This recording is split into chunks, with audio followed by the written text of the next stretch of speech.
All right. Ready? Yes, sir. Like to bring this meeting to order. This is a regularly scheduled meeting of the Transportation Technical Coordinating Committee. I welcome everybody here today. My name is Matt McGay. I'm with the city of Jeffersontown. Andy, if you would call the roll, please. Thank you, sir. Bullock County. Here. City of Charlestown. City of Jeffersontown. Here. Thank you. City of Jeffersonville. City of Mount Washington. Hi. Thank you. City of New Albany. Here. Larry. Hi, Larry. City of Shepherdsville. Yes, present. In the flesh. City of St. Matthews. Here. Here. Clark County. Floyd County. IDEM.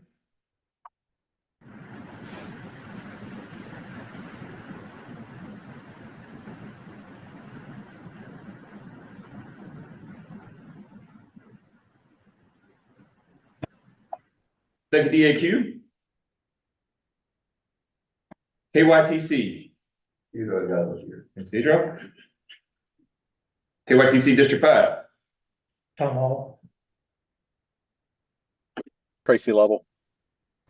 Tracy. Friday. Hey, Brian. No. Good to see you. Metro APCD. I think I saw Michelle. Well, she was on earlier. Oh, she was. Yeah, she was on earlier. She just dropped back. Let's have that. We'll see her again. Louisville Metro Economic Development. Planning and Design. Public Works. Here. All right. Airport Authority. Riverport Authority. Here. There we go.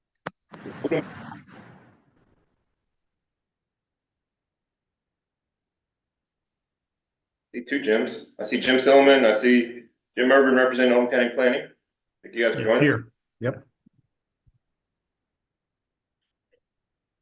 There's Michelle. Hi, Michelle. Sorry about that. Zoom froze and then dropped me. So I was just I'm noticing on my screen it was kind of frozen too, but sounds like you all can hear us okay at a minimum. back up and running now. Okay. We still good? Because mine turned off. Yeah. Michelle, can you still hear me? Can hear you all. Yes. Okay. All right. Well, I'll keep going. Port of Indiana. TARC Accessibility Advisory Council. Clarksville. Mike Huff. Hi, Mike. And TARC. Aida Kopic. Hi, Aida. Hi. In terms of our advisory members, let's see. Do we have anybody from Federal Highways on today? Don't believe we do, unless I'm missing someone. I see Bruce out there from Trimark. Bruce, thank you for joining us, Bruce. And did I miss anybody at all? So please speak up. INDOT's here. Hi, Robin. I saw you on there earlier. Thanks for joining us, Robin. Sir, we most definitely have a quorum, so thank you all for joining us. And I want to recognize Mayor from Mount Washington. Thank you for joining us, Mayor. Thank you. Thank you, Andy. Next item on the agenda is the February 2024 TTCC meeting minutes. Everyone should receive this in the packet. If there are no corrections, I would entertain a motion for passage. So moved. Have a motion, is there a second? Second. We have a second. Any further discussion? All those in favor signify by saying aye or raise your hand. Aye. Opposed, like sign. Motion carried. Next item on the agenda is the Transportation Policy Committee report. Andy? Yes, sir. As many of y'all know, March was a month that we had no TTCC nor a TPC meeting. So this report is about the February 22nd TPC meeting. That meeting was, as I recall, very similar to our February TTCC meeting. That's the one where we had Amendment 5 approved. Spencer's talked to, Chris got that approved. Spencer talked to the group about the safety performance measures. There was a lot of debate about that, just like there was at TTCC. Among other items was the Unified Planning Work Program. That's the MPO's work program. That draft was presented to them in February, that is, we've received comments from Federal Highways at this time, and I don't believe we have any comments from anybody else. We have word that NDOT is not going to provide comments. They provided us comments and said, don't worry about that one. And so that is scheduled for approval at this month's April TPC meeting. So we're on track there. And administrative modification 9. So kind of, like I said, a bit of a repeat from the TTCC meeting that you all were at earlier in February. That concludes that report. Thank you, Andy. Any further questions for Andy? And then next item on the agenda is public comment period, Greg. Yes, would not receive any public comments prior to the meeting. Do not see any in the Q&A. If anything pops up, I'll bring it up in other business. Thank you, Greg.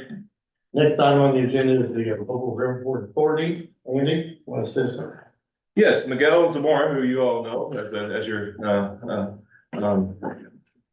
TTCC colleague. He's going to give us an update on the goings-on of at the Riverport Authority and an introduction to for some of you all what they do over there. And so Miguel, it's all yours. Yes, there. Yeah. You're welcome to stay up there. You can stay at your seat. You can do whatever you want, whatever makes you feel comfortable. All right, now that I'm here, I'll stay here. All right. Good afternoon. Thank you all for giving us a chance to tell you a little bit about the Riverport Authority. We were created in 1967, or 65, I should say. Quasi-government organization established. At the time, it was established as the Louisville and Jefferson County Riverport Authority. When the counties had merged now, that's still the official legal name, but we go by Louisville Riverport Authority now.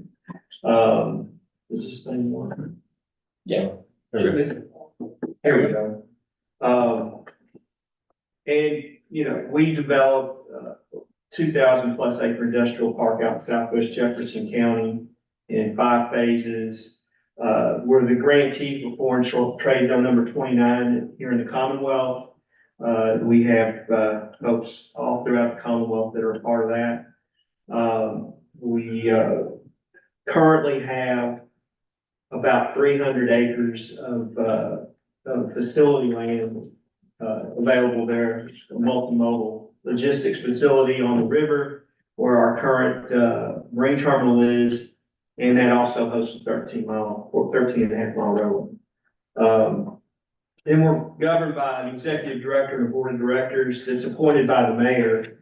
Used to be mayor in the county, but now it's just the mayor. And at present, it's just an executive management team.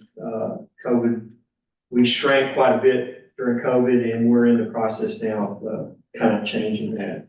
Let me see. Here we go.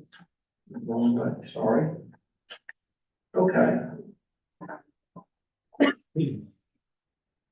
The primary areas of responsibility is the authority over the Riverport itself. There, that 300 acres that you see pictured is loop track that's part of our railroad, and you can't really see well, but there's 2 marine terminals there on the river. One that's operating and the other one that's an old coal terminal that no longer is used, but the infrastructure is still viable. Maintain rail service that's provided through the CSX, the NS, and the Paducah and Louisville Railroad. They all directly connect to the Riverport, and that serves a number of tenants or owners, resident owners out there for Riverport businesses. We're tasked to acquire, develop, and make industrial land available to the Louisville market. That really should say the Louisville market in the surrounding counties, because we have authority to operate in all the counties adjacent to Jefferson County with respect to any kind of industrial or economic development projects that tie into logistics and intermodal transportation. So, and that can be a very loose tie-in if it makes sense. So, it's not something that the authority has focused on in the past.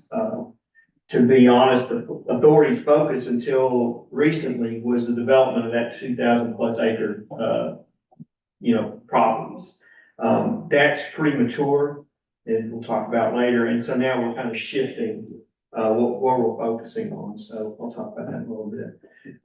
We'll continue to advocate for strong business environment there at the Riverport area and collaborate with Metro Louisville, the Cabinet for Economic Development, and other partners on strategic initiatives. The industrial park was developed in 5 phases. It's home to over 140 businesses that employ between 9,000 and 15,000 people, depending on the season. The industrial development opportunities remain at that big area that you saw there, 300 or so acres. Where we had a feasibility study that we commissioned that was done in 2022 to tell us that we could build a particular type of dock, open cell dock with the laydown area on the river adjacent to our current terminal. It's going to raise that up quite a bit above flood. So now we're in the process of master planning for the 300 acres so that we can, figure out exactly what it should look like before we start turning dirt out there. And as I mentioned, we're able to collaborate with the adjacent county governments and EDOs on any projects that facilitate trade and commerce. So that's something that we recently figured out. I'm new to the organization. have been there 3 years in June. So that's looking for what should we be doing, and that's one of the things that we think we might be able to help with in some of the other counties where we've got expertise in multimodal solutions and things like that. We might be able to provide some expertise or help with respect to that in the other counties. So the river port itself is a functioning port. You can see that cleared area on the bottom left of that picture is the current marine terminal. It's a gantry crane. We move steel, timbers, aggregates, things like that, to and from the river. And then in the middle of that loop track that you saw a picture earlier and that you can see top right of that, they've got a facility to load and unload rail cars. So it's moving. It's got more capacity than we're using right now, and we want to actually expand it. So, but that's the marine terminal. The foreign trade zones, I don't know how familiar any of you all would be with the foreign trade zone, probably not at all. So they were established in 1934, one of the 2 acts that was written to combat the Depression.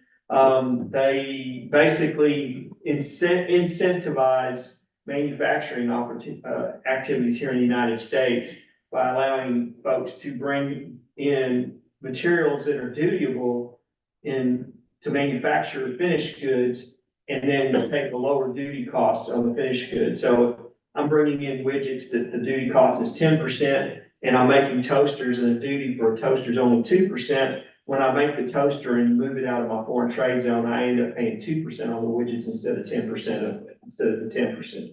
So that's in a nutshell how that works. It's evolved since then, but that's the gist of it. They're highly regulated by U.S. Customs. And so we have a very good working relationship with the port here at Louisville Airport, as well as Customs in Evansville, Henderson, and Nashville, and Cincinnati. Because all of those different offices touch one or more of our operators. 27 operators and 28 sites located throughout the Commonwealth. And I kind of covered that. The duty deferral payment is cash flow savings. You don't pay duty until the product leaves your zone if it's dutiable. So if it dwells for a while, that's a good deal. You have reduced administrative fees to your business for the importation costs. So if you have a lot of transactions, there are some zones that are set up just to take advantage of that. And then there's speed of delivery. When you're bringing stuff into Louisville via foreign trade zone, it's called direct delivery. So the transactional activity happens as though the port of entry is Louisville, Kentucky. And that speeds up the actual delivery of the goods to your facility in Louisville instead of getting hung up at a port of entry in Chicago or LA, Long Beach. The customs doesn't clear it there. It comes straight here. So it can be pretty helpful. So future for us, master planning, development of that multimodal facility, we really need to leverage the assets that we already have there. That could be a really big driver for Jefferson County and the local surrounding economies in terms of moving freight and cargo in and out of the area. We'll continue to collaborate with state and local EDOs on business attraction and retention efforts. We're currently working with Metro Louisville, Deputy Mayor, on some other potential uses of the Riverport Authority because of the legal authority that we have, on things that, would sync up with the mayor's vision for his economic development plans. We've got bonding capabilities and things like that, just like a small city does. We've never used that funding to build any of the roads or infrastructure out there before, but we could. So they're looking at those different things to see if there's something that makes sense that we can do to help things out. So, short and sweet. Thank you very much. Anybody have any questions? I'll go on and nobody else does, or I'll start anyways. Years ago, there was a lot of momentum on like a National Inland Marine Highway. And then the Yep. idea, I think, was that it would take a lot of trucks off the road, trains off the congested rails to haul a lot more stuff over barges up and down the Mississippi and Ohio and other navigable waterways. Is that momentum still there? It is. It's like the river, slow. Yeah. But it's there. We just received, grant funding through MARAD, which is the, Marine Highways part of the Department of Transportation for the master planning that we need to do.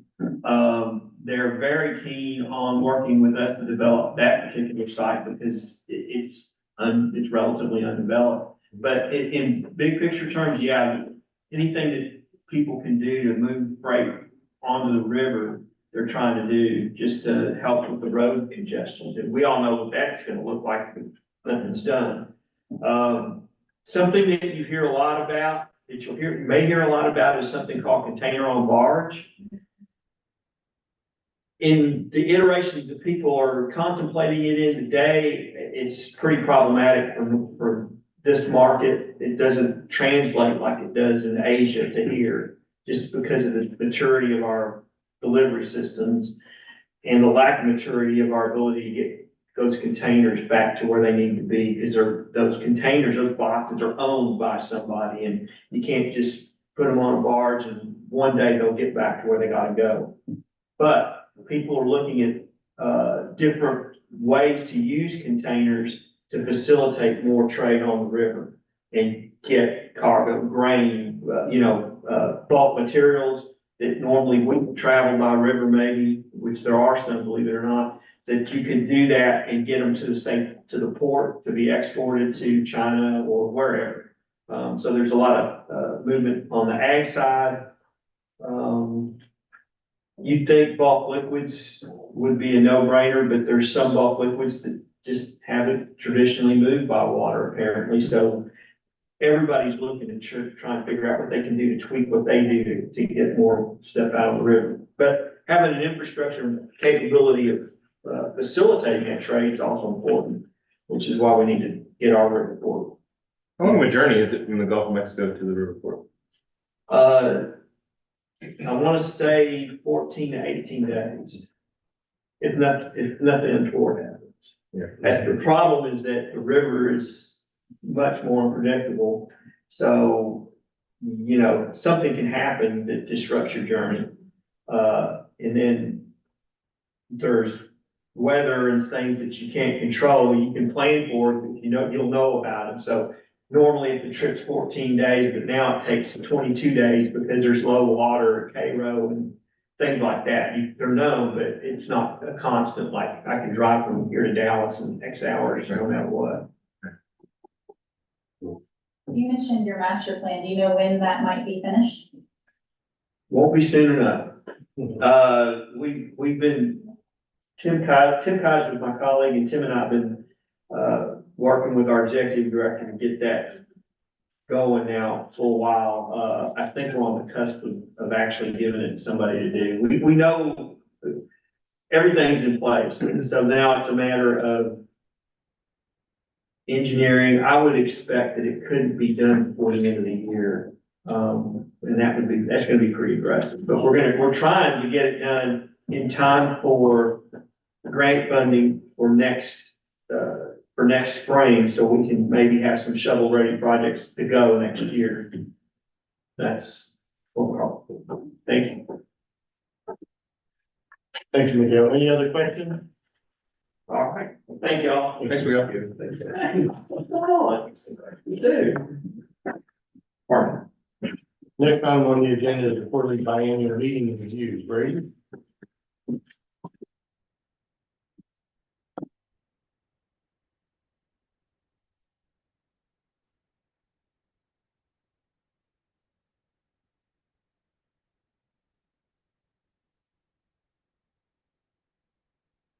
Back from vacation yesterday, so excited to see you all. Back.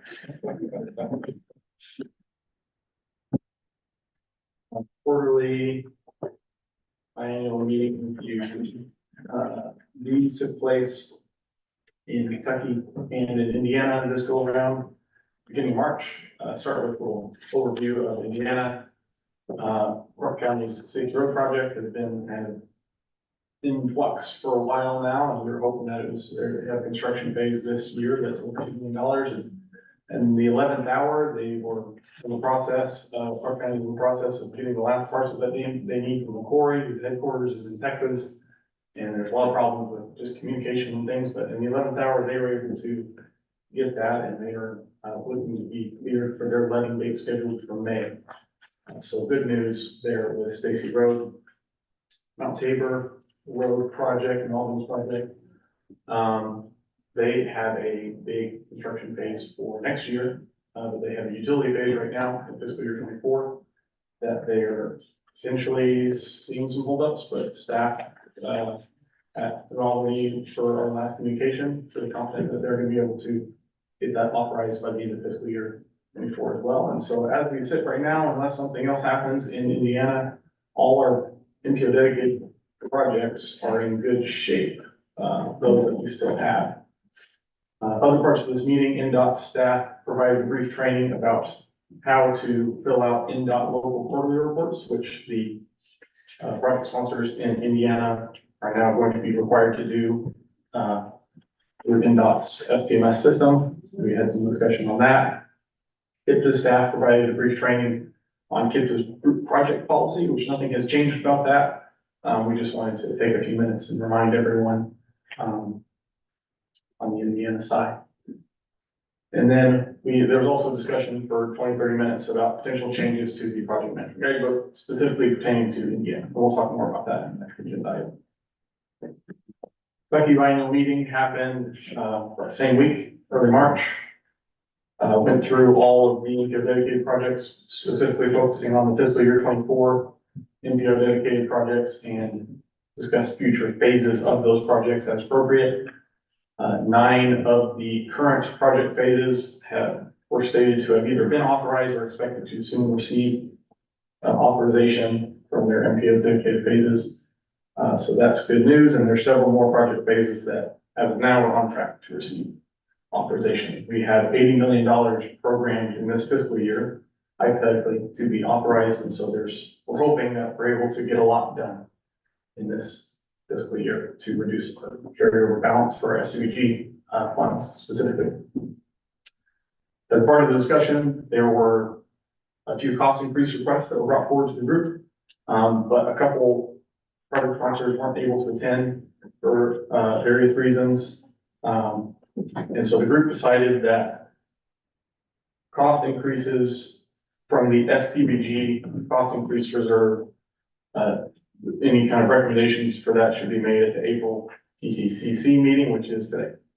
And so there was an announcement made to get in cost increase requests, and we have received 2 in that time, and I will show them to you here. So first one comes from KYTC. It's the US 42 project, ID 230. They have a fiscal 24 design phase where they have requested an increase of $128,000 federal STBG from the cost increase reserve And just cut off at the bottom a little bit because of the zoom, but, the current, you can see what the current line is, what their current funding at 800,000 federal, 200,000 match, and 1,000 or 1 million total. And then you can add that 128 federal and the match, and that's kind of an anticipated number of what that design phase would look like. Tom, I don't know if you have anything you wanted to add about this request? No, I would just say that we had a design estimate that we requested initially. And then when we did our, agreement, and our, contract with the design consultant that we hired to do the work, we realized we were about $160,000 short of that. And, we have brought them on board, but we don't have, money to pay our staff to support the project as we go through our environmental and right of way and utility support people, design support people. So that 160,000 is really just an exact amount of how much we need to get this design moving forward, which is a nice multimodal project through Prospect. And that's where we're at. Thank you. Second cost increase request comes from Jefferson Town, Bluegrass Commerce Park Bicycle Pedestrian Trail Project Phase 2, KID ID 2084. They have a construction phase in fiscal 24. You can see that they are requesting an increase of 220,000 federal. That once again, that will be from the SDBG cost increase reserve. The current construction phase is programmed right now at 1.5 million federal plus the match. Gives you that $1.8 million, $8 million number you see there. And then that cost increase would add to that in the red numbers that folks in the room can't quite see. But it's the 220,000 federal SDBG is what's being requested. And Chairman, I don't know if you had anything else you wanted to add about this. No, basically, it's just got an updated engineer's estimate, and so, that does not match the available funds. So we have to go for the cost increase in order to move this, final phase forward with construction. Couldn't have a closer project to get. Yeah. You can see here, just in terms of our cost increase reserve status at this time, there's over $1.4 million still available for fiscal year 24 phases. If both of these cost increase requests would be approved, that would add up to $340,000, leaving over $1.1 million still remaining for the end throughout the rest of fiscal year 24 in the cost increase reserve. And with that, unless anyone has any questions, I'd like to request action to recommend approval of the proposed cost increase. Thank you, Brady. Any other questions for Brady? You want to take Indiana and Kentucky separate, or? Well, we probably don't need action on the. Indiana's actionable, I would say. Just the cost increase request specifically. Just an update, Indiana. At this moment in time, I would entertain a motion to approve the two cost increase applications. So moved. We have a motion. Is there a second? Second. There's a second. Any further discussion? All those, in favor of the approval, signify by saying aye. Raise your hand. Opposed, like sign. Motion carried. Thank you, Brady. As Brady said, next time on the agenda is the project management guidebook update.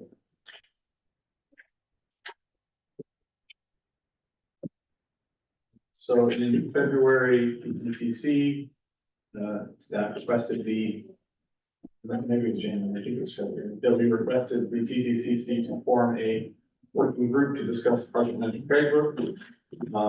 Invitations were made to everyone, and the first meeting of the group occurred February 26th in this room, and that lasted a good long while. We had a lot of discussion on our current guidebook rules and also other parts of the project management process adjacent to our specific guidebook rules. So that was the initial meeting, and then we needed a follow-up meeting on March 28th that happened virtually as well. So the reason that we're having this discussion is, for one, the guidebook just hasn't been looked at in a couple of years, and it's about time to revise it.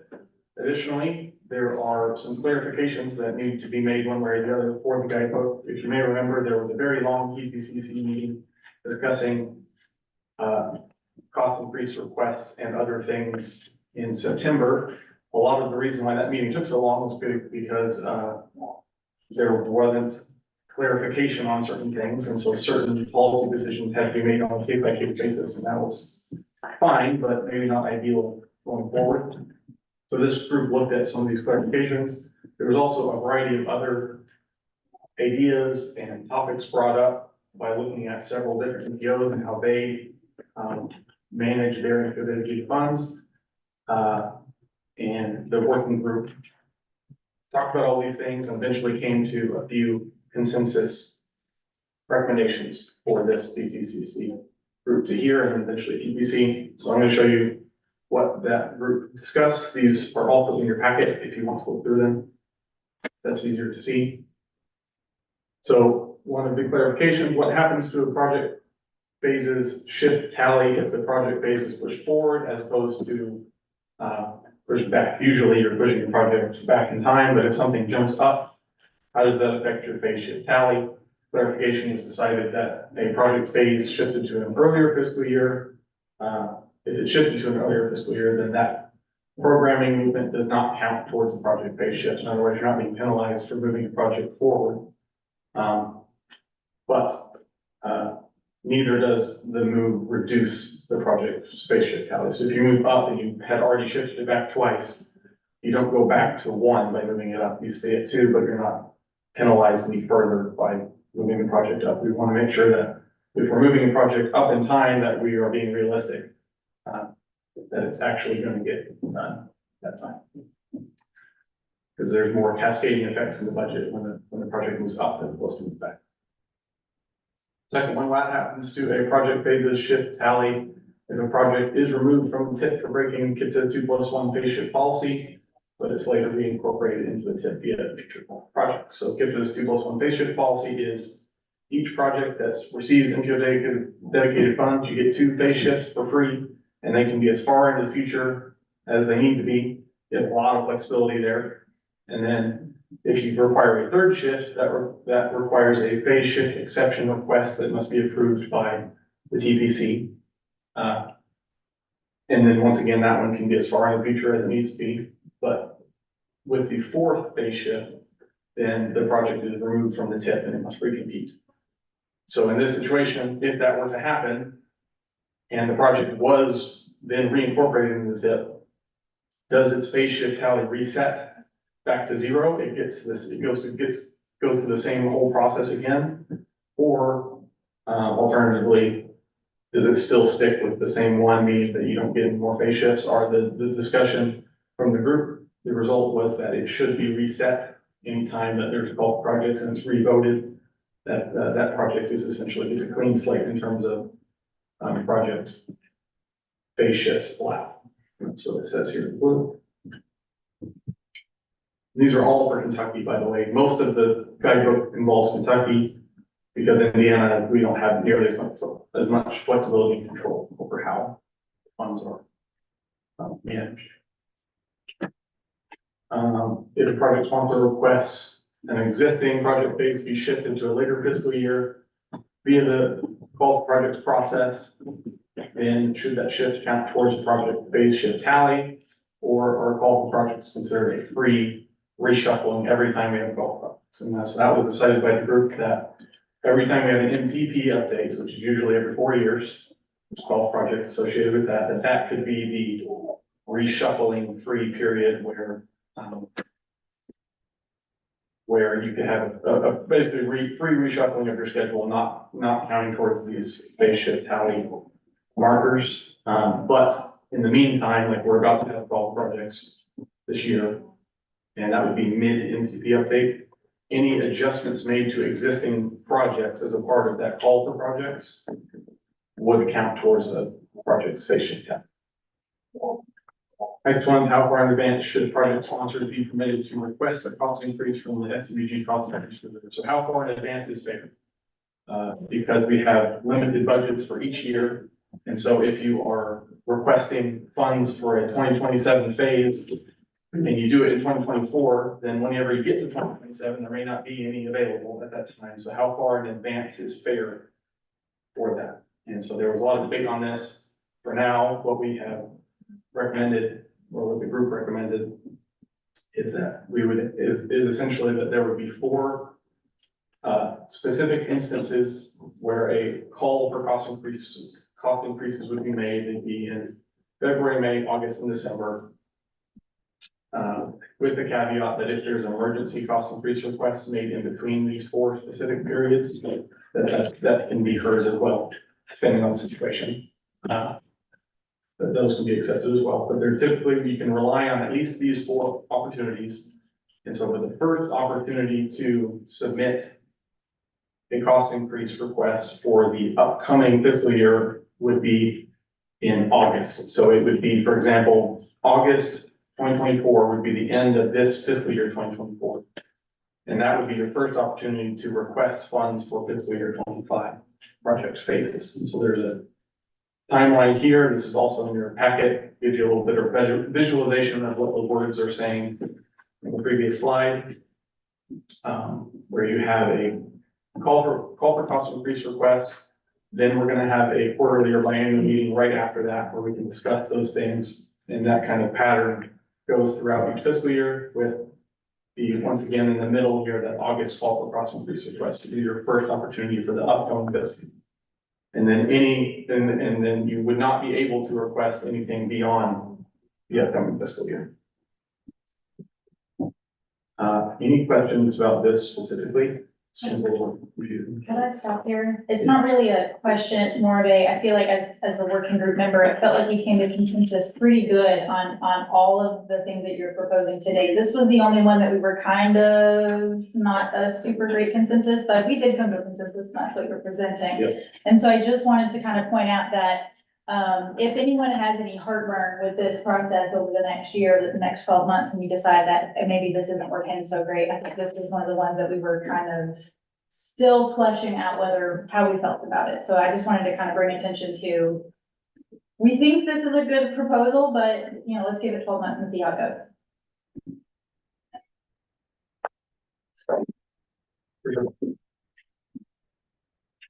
And then if anyone else has any questions about anything we talked about so far, before I just keep going. There's a lot of words on here. All right. Let me know if you do. Few more slides here. This is a bigger policy change. A lot of the other ones are clarifications. This one's a little bit of a bigger change for the STBG cost increase reserve. Currently, the policy is that only STBG projects, existing STBG projects, can access this cost increase reserve. However, it was determination by staff and agreed upon by folks in the working group that TA projects and CRP projects, they're not inherently less valuable and therefore less deserving of, we're also receiving cost increases from this reserve if they, or at least be able to compete with STBG projects in the same way. So as long as adding STBG funds to a TA, existing TA or CRP project does not cause delays or problems, then we would suggest that should be allowed. And so you can see the blue here, that this would change it to where existing CRP and TA projects, in addition to STBG projects, could receive and request funds from the STBG cost increase reserve.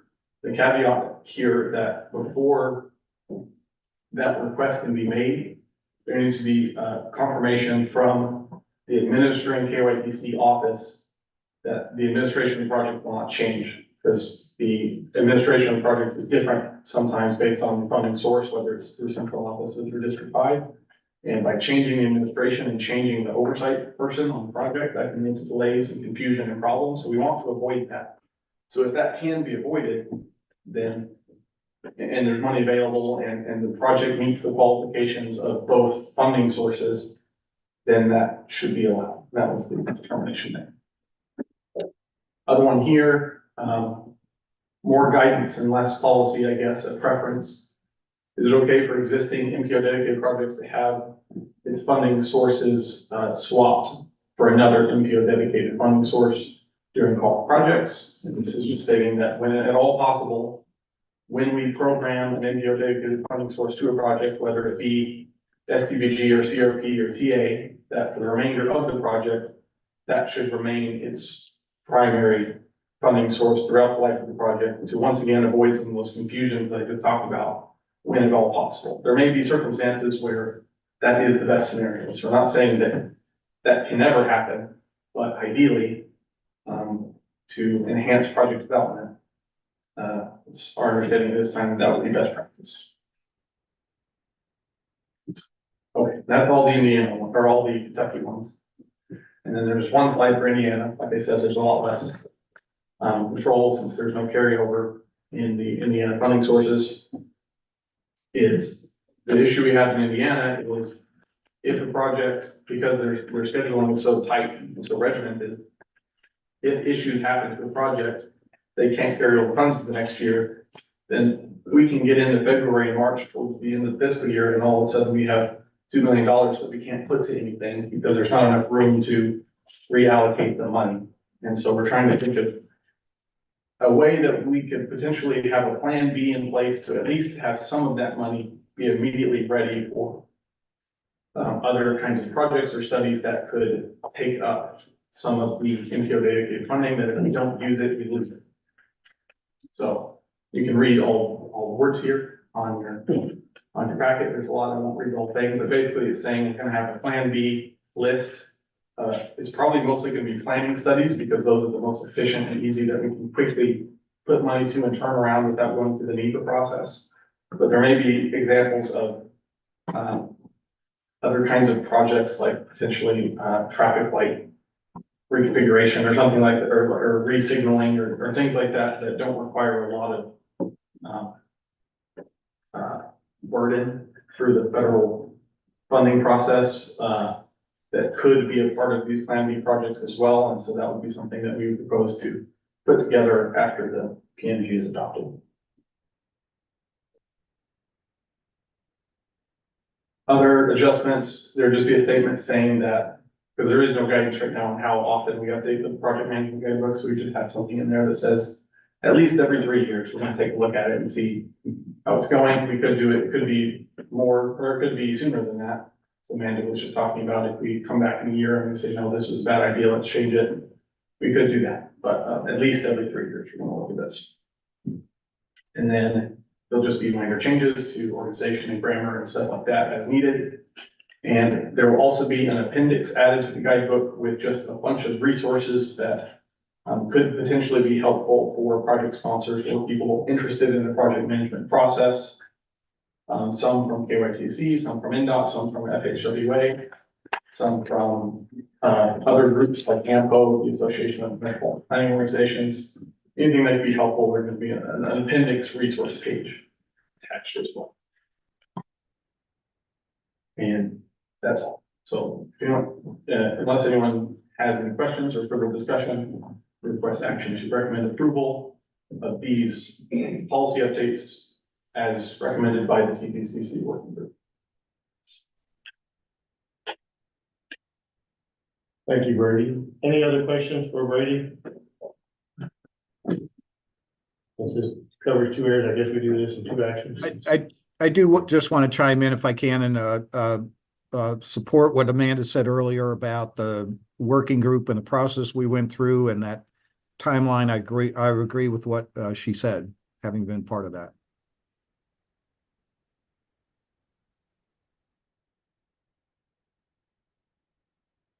Any other questions? Seeing none, I assume we do this in 2 votes, Indiana and Kentucky. Andy? I don't know that it's necessary. One guy. One guy, okay. Well, I entertain a motion for approval of these recommendations for the policy update for the project management guidebook. Someone, you have a motion, is there a second? Second. You have a second, is there any further discussion? Seeing none, all those in favor signify by saying aye or raise your hand. Aye. Opposed, like sign. Motion carries. Thank you, Brady.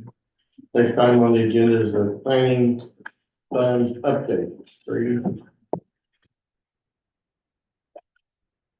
Busy. Welcome back. Okay,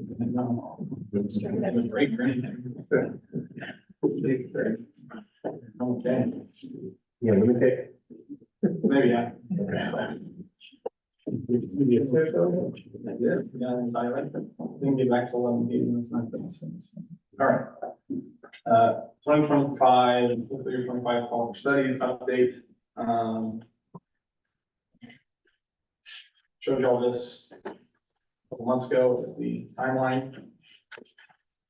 First identified funds available in February, and then the call for studies application opened March 1st, and then ended April 1st. So we've had that application window closed, and in that time, you've had 4 applications submitted that I'll give you a brief introduction to here. There is $200,000 federal combined from the various PL funding sources from both states made available for this fall. And so staff is currently in the process of analyzing these submissions, and within a week or so, we plan on having scored those projects based on the scoring sheet that was emailed to each of you. And it's the same scoring process that has been in previous years. For these kind of projects. So the first one I have listed on here is from TARP, Crosstown Economic Access Transit Corridor Study. The request is for $200,000 federal for this project, and then the 20% match there. This would be a study for east-west transit connection study for improving transit from West Louisville to East Louisville and vice versa. I think Aida's on the call. Aida, I don't know if you have anything you wanted to share specifically about this project. Thank you, Brady. Obviously, just would like to highlight the importance of the public transit connectivity east-west, access to jobs, and we, as part of the TARC planning processes, evaluated and tried to improve several other north-south connections and also east-west Broadway. That is a big project for Broadway improvements long-term now. One of those critical connections is obviously Market Street, Frankfort Avenue, Shelbyville Road, further access to Hurstbourne Parkway, and ultimately Middletown. So this is a major cross-town connectivity where we have several routes operating in this corridor, and we would like to offer the opportunity to use these planning funds to basically reevaluate the corridor and see what's the best service options, how we can improve the frequencies, maybe using existing operating budget we have, and so on. So basically, it would be preliminary assessment of this corridor for the entire community to be connected in a better and more efficient way. Thank you, Aida. Thank you. All right. So that's one of the submissions here. Second one I'll show you is from the Parksville. This project, federal amount requested is $96,000, total at $120,000 with the match. This is a project in summary to help identify connecting the trail system, existing trail system, how they can better connect that to residents in the town of Parksville. Do we have any Parksville folks on the call today? If so, if y'all want to share anything. No, Mike Huff at least was.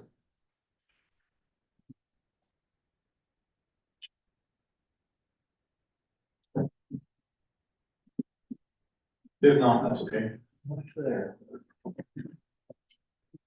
Okay, we'll move on. There's no action item today, so this is just informational. So you don't know. All right, next one is from Boyd County.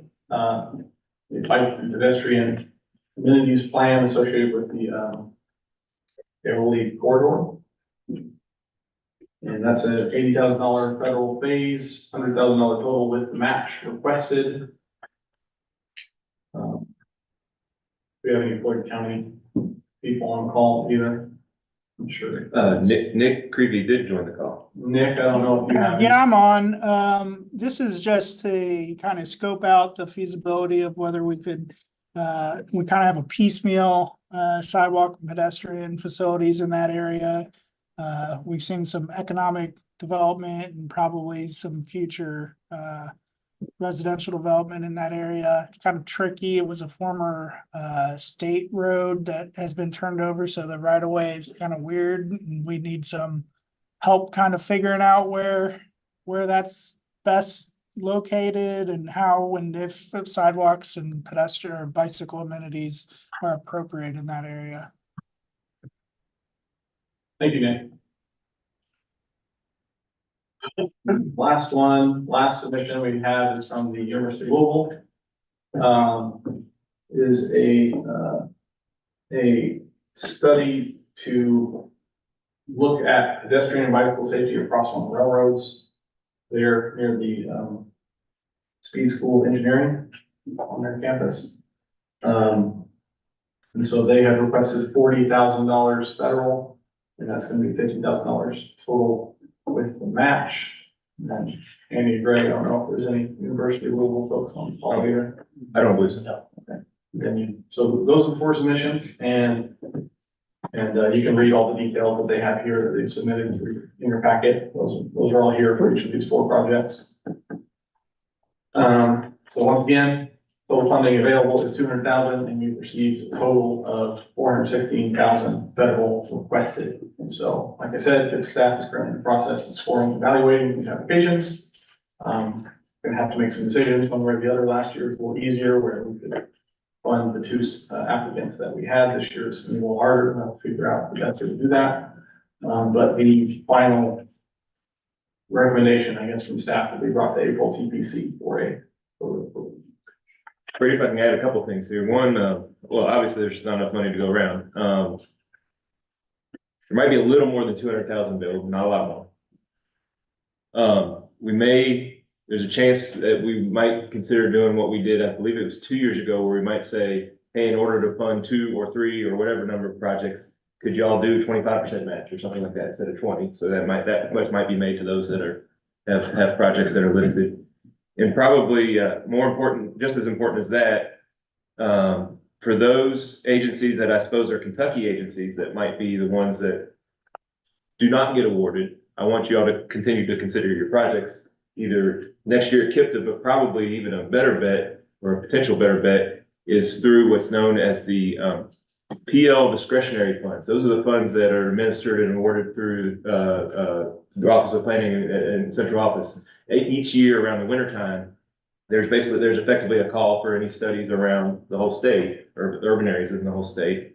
And it's usually pretty well received as long as it's a justifiable project that meets the criteria. Then there's a real good chance you get funded that way too. I might add, this is just Andy's opinion, that it's probably true that the KIPTA region has probably not gotten our fair share of that. We haven't tried, we haven't asked, right? It's not because it was not awarded, it's because we haven't asked for much. And so I would encourage, I don't want to call them winners and losers, but the ones that lose out in this opportunity to continue work with myself and Brady and whomever on getting funded through that channel if you still want to pursue your project, which I hope you do. Thank you. That's important clarification. Could I ask a question? Louisville Metro, we don't have any projects, any stake in the game this go around, but as the past 2 years, we've had PL funded projects, and I'll be honest, we've struggled to get to the finish line on time. And so I just wanted to, say that, as guidance to these applicants, that part of the requirement here is to get the project done and fully invoiced by June 30th of 2025. No. Yeah. So any kind of, wavering on, hey, can we actually get it done, is part of the equation, I'd say too, just to make sure you actually can get it done in the time that's allotted.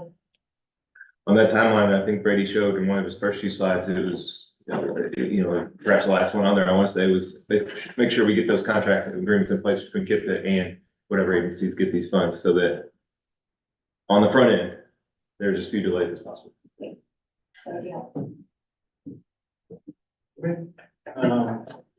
There's no action we can take, but if there's any other questions. Thank you, Brady. Any further questions?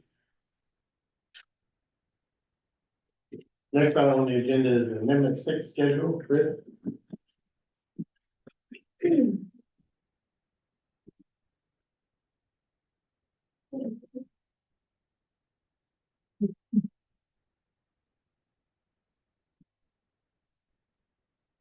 Hey everybody.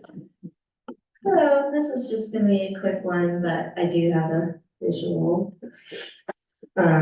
We are in the early stages of Amendment 6 to the TIP and MTP right now. And I'm just gonna do a little review on the timeline so far and what's ahead. I'm not gonna go through all of the projects today because I'll probably be doing that next month with everybody. But I will say that there are 13 projects, and between KIPTA and our IAC correspondence, we decided that they're all exempt projects, which will make this an exempt only amendment, which we haven't had in a while. Sponsors include KYTC District 5.